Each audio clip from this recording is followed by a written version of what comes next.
Disinformasi ini adalah informasi yang keliru, informasinya salah, tapi sengaja diproduksi, sengaja disebarkan.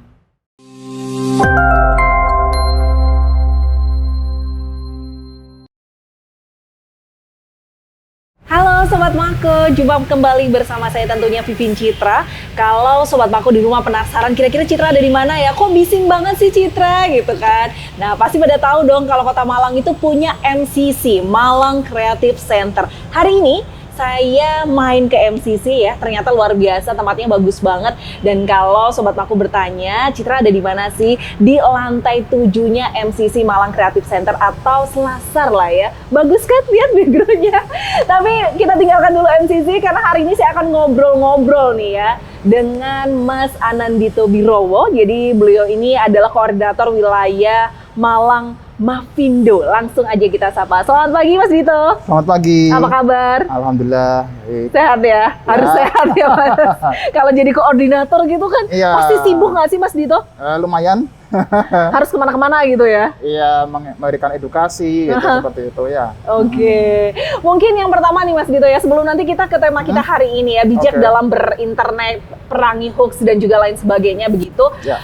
Kita ke Mafindo terlebih dahulu. Banyak sekali Sobat Mako di rumah, Citra yakin mungkin ada yang belum paham dengan apa sih Mas Mafindo itu Mas gitu loh. Mungkin boleh dijelasin sedikit tentang Mafindo Mas. Oke, jadi Mafindo ini singkatan dari Masyarakat Anti Fitnah Indonesia. Jadi kita ini sebuah organisasi kemasyarakatan yang bertugas untuk mensosialisasikan bahaya informasi bohong atau hoaks ya. Dan juga kita ingin mengedukasi masyarakat agar memiliki imunitas terhadap serangan-serangan hoaks. Nah, ya simpelnya seperti itulah. Oke. Ini kan yang diperangi hoaks ya.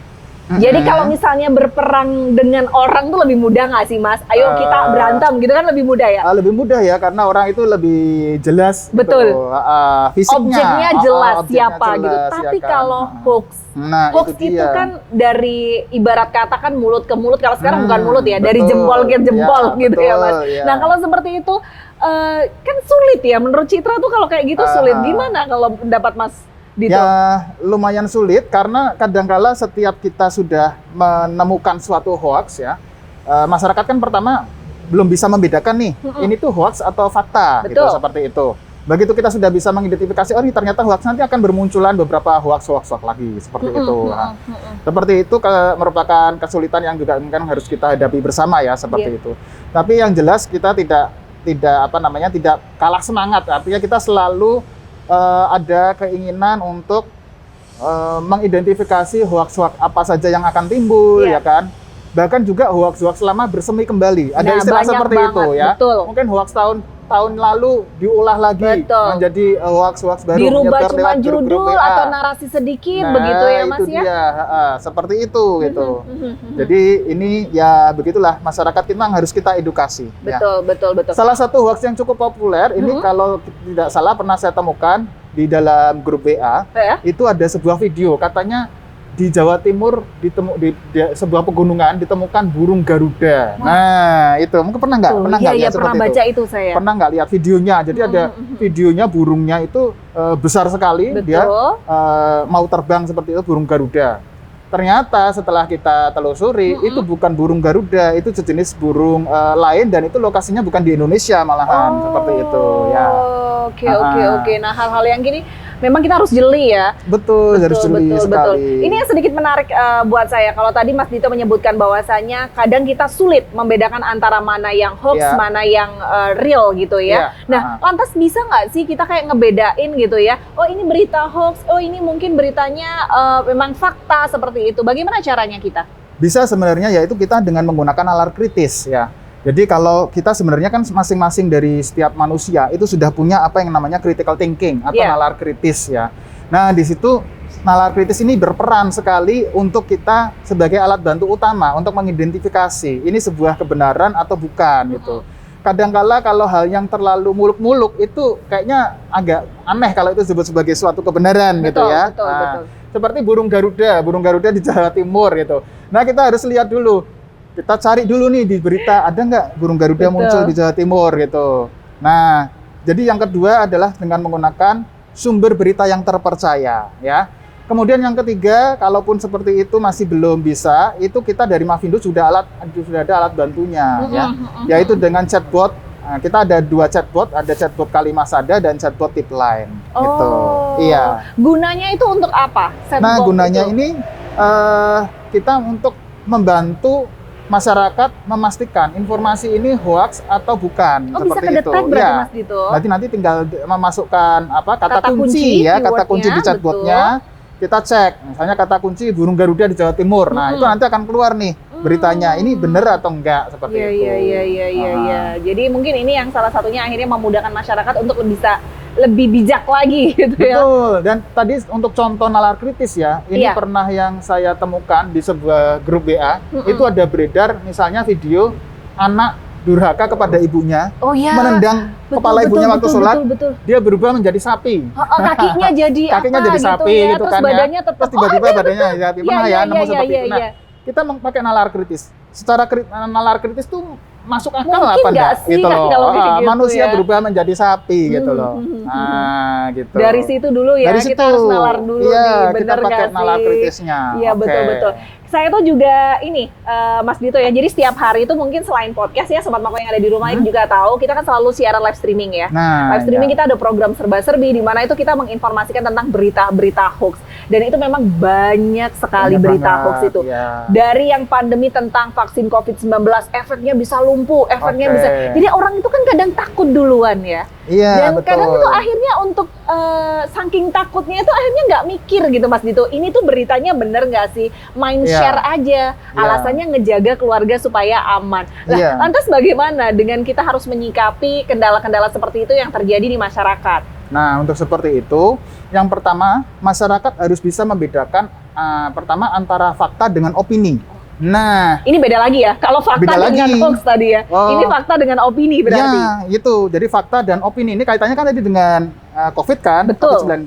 Masih ingat nggak kasusnya Dr. Louis? Oh iya. Ya, Dr. Louis waktu itu kan bilang ya, tidak ada namanya kematian karena COVID. Yang ada itu kematian karena interaksi obat-obatan. Nah, kalau kita kaji, kita telaah pernyataan Dr. Louis, kita bandingkan dengan pernyataan dari lembaga-lembaga ilmiah seperti WHO, seperti itu ya, Kemenkes. Ya, itu akan ada perbedaannya kita lihat. Jadi faktanya bahwa memang ada kematian karena COVID yang sudah mengambil nyawa, merenggut nyawa bahkan para nakes kita. Ya.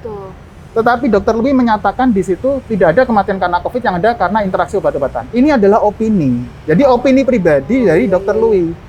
Nah, kadang masyarakat itu karena melihat Dr. Louis ini seorang dokter, seorang medis, tenaga medis, berbicara seperti itu, sebagian langsung percaya kepada Dr. Louis. Perkataan dari Dr. Louis Padahal itu seperti opini itu. Ya? Padahal itu adalah opini. Tapi kalau kayak gitu ya, Mas, opini itu termasuk hoax atau tidak kalau begitu? Opini ini adalah sebuah pernyataan yang sifatnya adalah subjektif. Jadi bisa benar, bisa salah. Sebuah pendapat. Jadi tidak bisa dikategorikan ini hoax atau bukan, gitu. Ya, misalnya Dr. Louis menyampaikan seperti itu, ya itu sebuah fakta karena Dr. Louis memang bicara seperti itu, bukan mengada-ngada. Memang itu pernyataan keluar dari Dr. Louis. Tetapi apakah yang disampaikan Dr. Louis itu merupakan fakta? Nah, itu berbeda lagi. Fakta medisnya menyatakan bahwa ada kematian karena COVID, gitu. Jadi pernyataan Dr. Louis ini adalah subjektif. Makanya kita lihat dalam kasus Dr. Louis ini, beliau ini tidak ditangkap karena kasus penyebaran hoaks, ya. Tapi diberi edukasi di dalam, ya, untuk tidak menyebarluaskan opini yang bisa menimbulkan kegaduhan publik. Nah, ini yang harus kita jaga semua, ya. Jadi kalau kita memiliki opini yang berseberangan dengan pendapat resmi, boleh nggak? Boleh aja, nggak masalah gitu. Misalkan saya tidak percaya COVID, itu boleh. Saya sendiri loh ya, pribadi misalkan ya. Tetapi saya tidak boleh untuk menyebarluaskan pendapat saya seperti itu karena akan menimbulkan kegaduhan di masyarakat. Nah, ini yang harus dibedakan ya. Jadi opini itu kita pegang sendiri, pendapat kita pegang sendiri. Kemudian untuk masyarakat, biarkan masyarakat itu agar tidak bingung adalah mengikuti arahan dari pihak yang berwenang, dari Yang otoritas, resmi, ya. yang resmi. WHO, Iya. Kemenkes, seperti Nah, itu, seperti ya. itu. Kalau itu kaitannya dengan kesehatan, seperti itu. Betul. Karena memang balik lagi setiap orang boleh berpendapat ya, Mas Dito, Boleh, yang bebas, setiap orang ya. boleh berpendapat. Tapi kata Mas Dito Iya. pesannya tadi jangan membuat pendapat kita jadinya kegaduhan seperti Nah, itu itu dia, ya. iya. Oke. Mas, ini yang menarik buat saya ya. Di era Oke. yang sekarang kita memang harus bijak dalam berinternet seperti itu Iya. kan ya. Salah satunya adalah penyebaran informasi gitu ya tentang hoax dan lain sebagainya gitu. Nah, terkadang gitu kan, hoax ini kan juga termasuk salah satu gangguan informasi nggak sih Mas, Iya, kalau kita betul, bisa bilang betul seperti sekali, itu betul, gitu ya. iya. Sebenarnya selain hoax itu sendiri ada nggak sih gangguan-gangguan informasi dalam berinternet atau dan lain sebagainya gitu Mas? Ya, ini tadi karena kita sekarang berada di era digital ya. Betul. Jadi bedanya terasa sekali pada saat kita beberapa tahun kebelakangan. Misalkan kita mau kirim berita cepat, waktu itu kita harus ke kantor pos, kita kirim telegram yang isinya hanya beberapa baris kata. Itu pun nggak bisa langsung nyampe saat itu juga, ya kan? Ada jeda waktu sekian. Tapi sekarang dengan adanya era digital, wah, berita apapun cepet banget masuknya, ya kan? Ke HP, ke gadget, ke lab, PC segala macam, punya email kita. Nah, disinilah kita ini harus jeli karena kita menghadapi bukan saja banjir informasi, tapi tsunami sudah.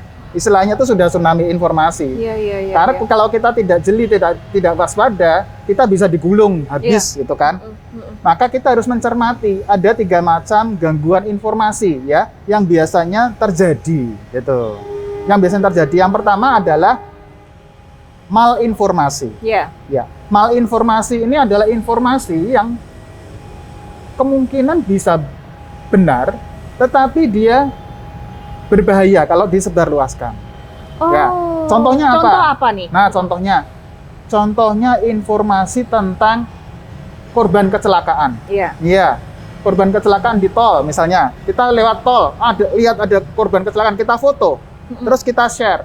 Itu namanya kita melakukan penyebaran malinformasi. Kenapa? Bisa jadi kita kan korban yang keluarga dari korban yang menjadi kecelakaan itu tidak terima informasinya kok disebarkan seperti itu loh. Betul. Nah, seperti itu misalnya juga rekam medis. Nah, kadang gini nih, rekam medis pasien. Misalkan kita kerja di sebuah rumah sakit, ya kan? Kebetulan kita tahu nih ada keluarga kita, kerabat kita sakit di situ. Terus kita ngecek nih rekam medisnya. Kita share ke grup keluarga. Iya. Si ibu ini ternyata sakit ini loh, gini gitu. Oh. Itu nggak boleh gitu. Iya. Kan kita nggak tahu bisa Karena bikin itu kan malu data dan lain- privasinya. Betul, begitu. betul. Nah, informasinya benar, tapi tidak boleh disebarkan. Nah. Termasuk juga motong-motong informasi. Nah. Ini termasuk malinformasi. Misalkan nih, tahu Ustadz Abdul Somad ya? Iya. Nah, Ustadz Abdul Somad kan pernah ceramah nih. Waktu itu ditanya sama jemaahnya, gimana Ustadz hukumnya bom bunuh diri di Palestina? Iya. Nah, Ustadz Abdul Somad menjawab konteksnya terkait kejadian di Palestina. Tapi sama orang-orang dipotong, di-share. Pada saat terjadi peristiwa bom bunuh diri di Indonesia. Nah, itu kan konteksnya sudah nggak tepat nih. Betul. Tapi memang benar Ustadz Abdul Somad bilang begitu. Nah, itu termasuk malinformasi penyebarannya. Iya. Jadi M yang pertama itu malinformasi ya. Kemudian ada lagi namanya disinformasi. Ya, disinformasi ini adalah informasi yang keliru, informasinya salah, tapi sengaja diproduksi, sengaja disebarkan. Contohnya apa tadi kita bicara tentang video anak durhaka pada pada ibunya ya. Terus dia menendang kepala ibunya waktu sholat, dia berubah menjadi sapi. Iya. Mungkin bagi si pembuat konten, ini kan konten edukasi katanya gitu ya, mungkin di channelnya. Ini hanya untuk hiburan, misalnya seperti itu. Tapi itu termasuk disinformasi, karena orang-orang yang tidak tahu akan menganggap itu sebagai sebuah kebenaran gitu. Orang-orang yang tidak menggunakan nalar kritis, dia percaya aja seperti itu, oh iya berubah jadi sapi nih. Nah, disinformasi ini termasuk hoax yang memang sengaja dibuat, sengaja disebarkan dengan tujuan-tujuan tertentu. Berikutnya yang ketiga adalah misinformasi. Nah, kalau misinformasi ini bedanya adalah hoax yang disebarkan karena kita tidak tahu gitu. Kalau itu ternyata hoax. Nah, misalkan kita nerima nih video kayak gitu, terus disebarkan. Kita nggak tahu karena kita pikir itu benar. Nah, itu ternyata namanya penyebaran misinformasi. Karena kita nggak tahu kebenarannya. Ya, ciri-cirinya biasanya gini, kalau penyebar misinformasi diingetin, loh ini hoax loh. Oh iya maaf. Nah biasanya dia terus minta maaf nih.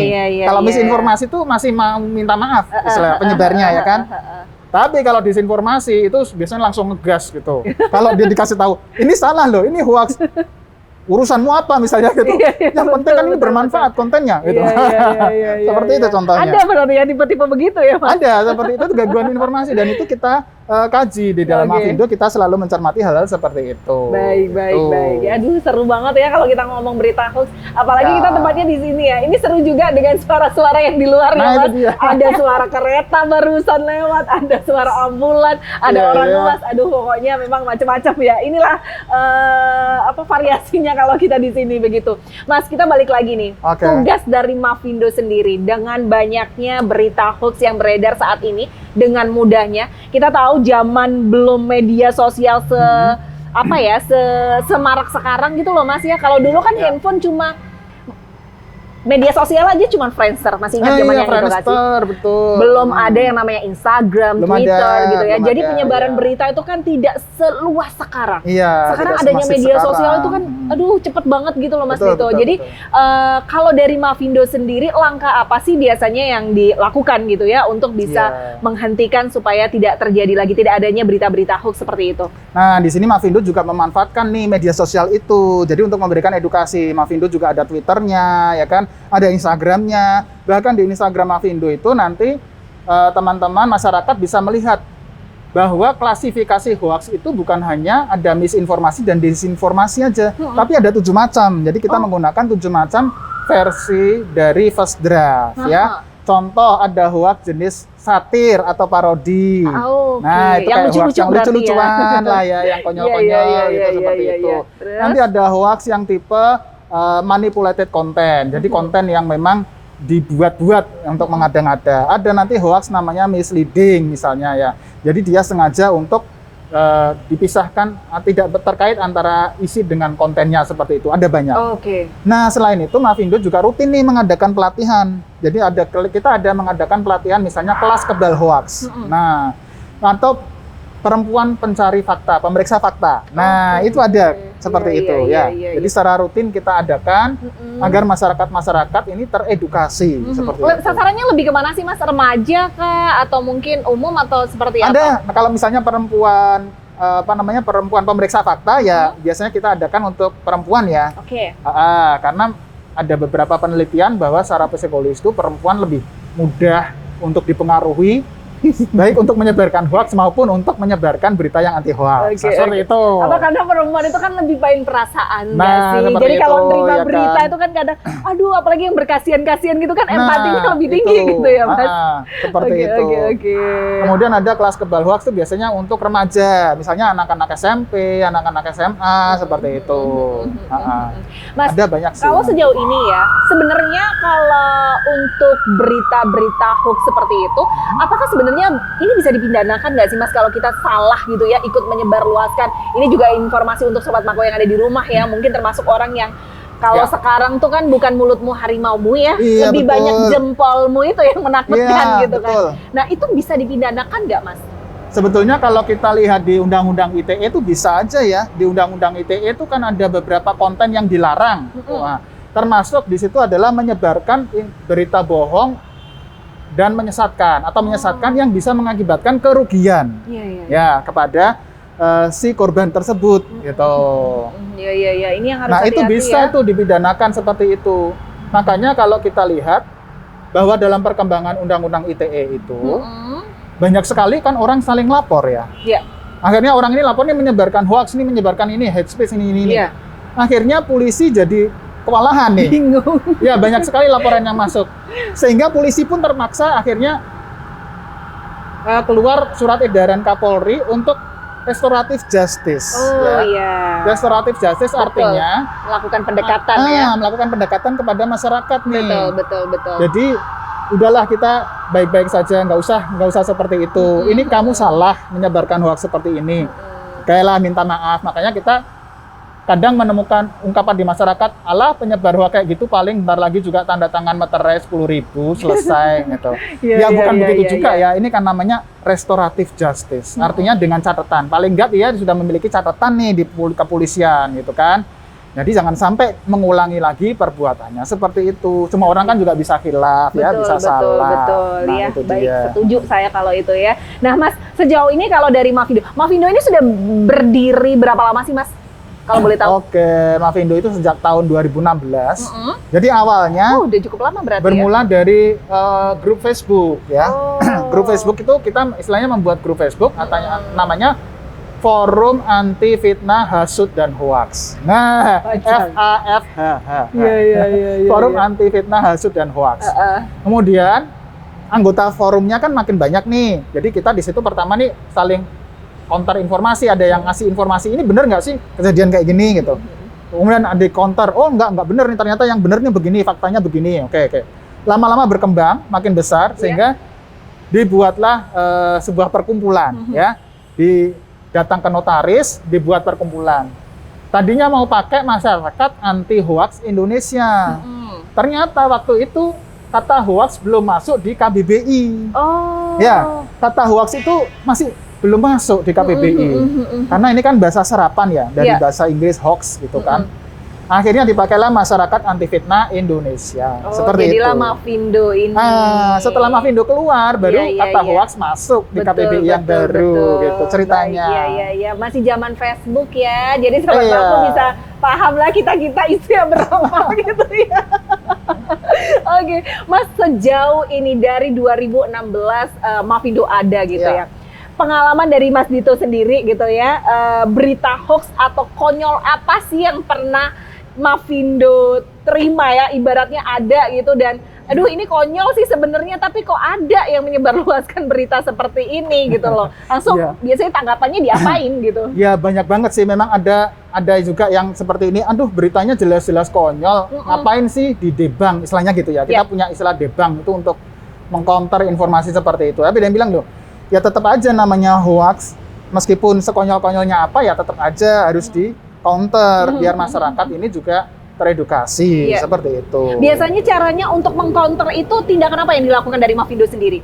Biasanya kita ada grup sendiri, jadi ada grup untuk berbagi informasi. Yang pertama kita menuliskan nih sumber informasi hoaxnya seperti apa. Ada kita capture, kita screenshot ya kan hoaxnya. Karena kadang orang itu kalau udah bikin hoax, ada yang usil juga ya bikin hoax, tiba-tiba terus nanti dihapus postingannya. Nah, sementara screenshotnya udah beredar kemana-mana. Betul. Jadi begitu mau dilacak lagi nggak bisa. Udah susah ya kalau ini biasanya dari tim Mavindo ini langsung ini nih alamatnya diambil, di screenshot, diarsipkan, masukkan pengarsipan, kemudian nanti ada yang bagian tertentu untuk memberikan tanggapan, klarifikasi, kita ada cross check ke sumber-sumber resminya, informasinya seperti apa yang benar, kita telusuri.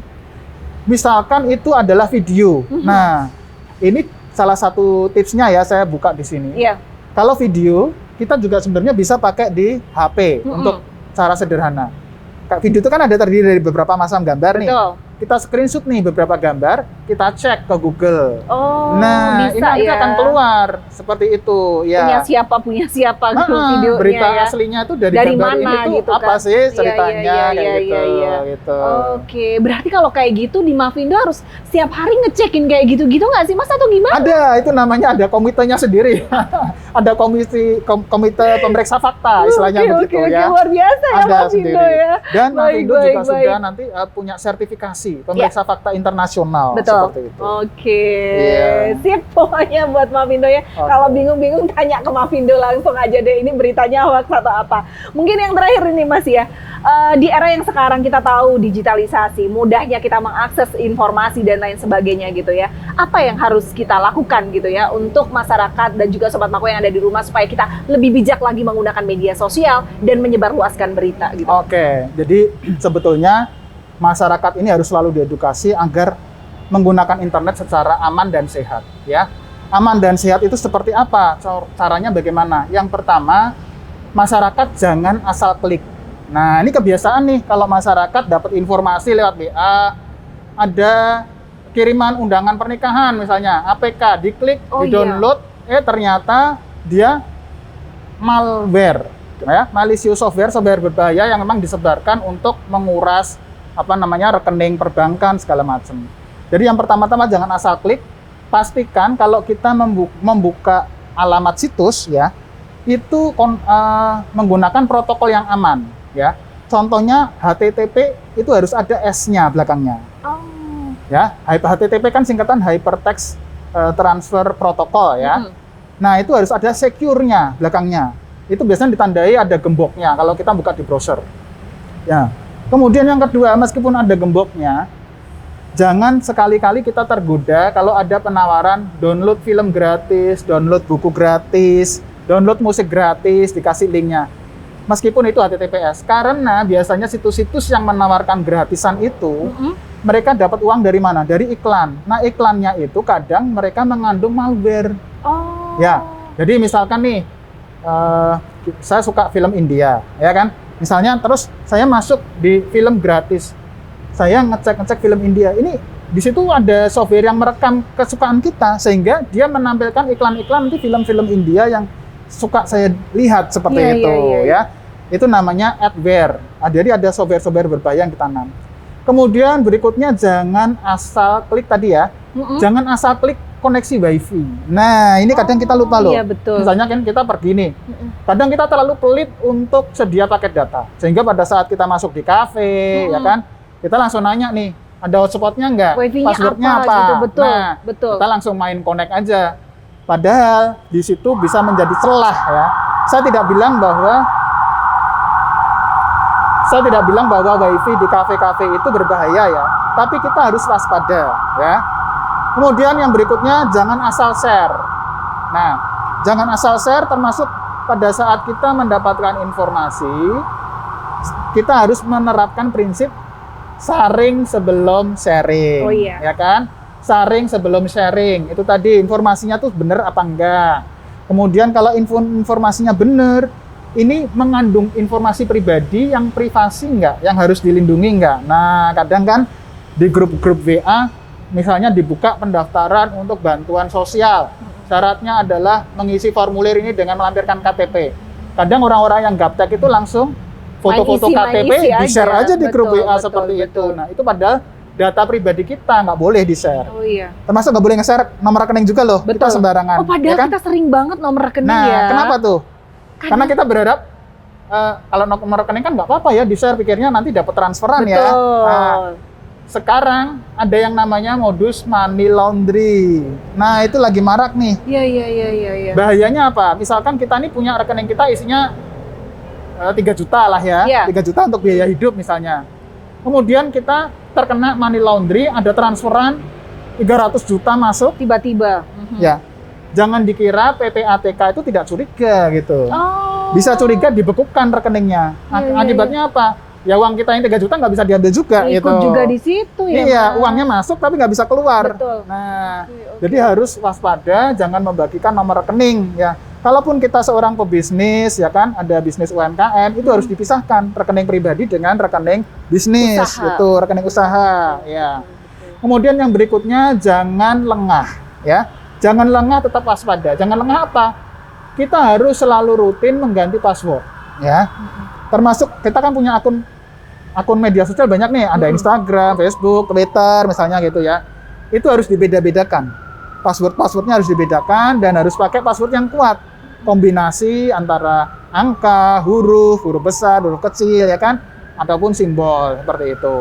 Kemudian berikutnya juga kita harus memasang software pelindung. Nah, kalau misalnya kita di kondisi COVID ada APD ya.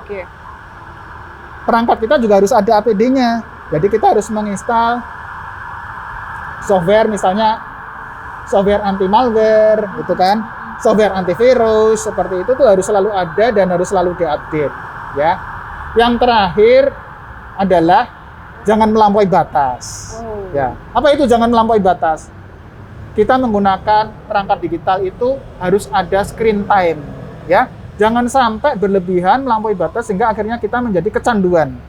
Nah, ini juga kurang berbahayanya ya. Ada anak-anak atau remaja yang kecanduan game, kecanduan medsos, sehingga menimbulkan beberapa gangguan fisik maupun psikis seperti itu ya.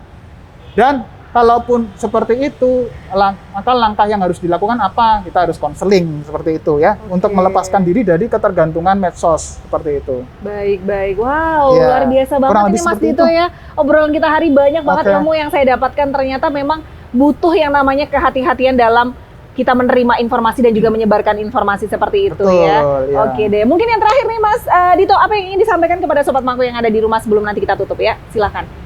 Oke, yang pertama, marilah kita selalu mempergunakan internet untuk hal-hal yang positif ya. Jadi karena kita sekarang hidup di era digital, kita ini harus memperkuat talenta digital kita ya. Baik itu di bidang AI, artificial intelligence ya kan. Sekarang kan seperti sudah marak nih ChatGPT yang menggunakan teknologi AI, ataupun big data, ataupun cloud computing ya.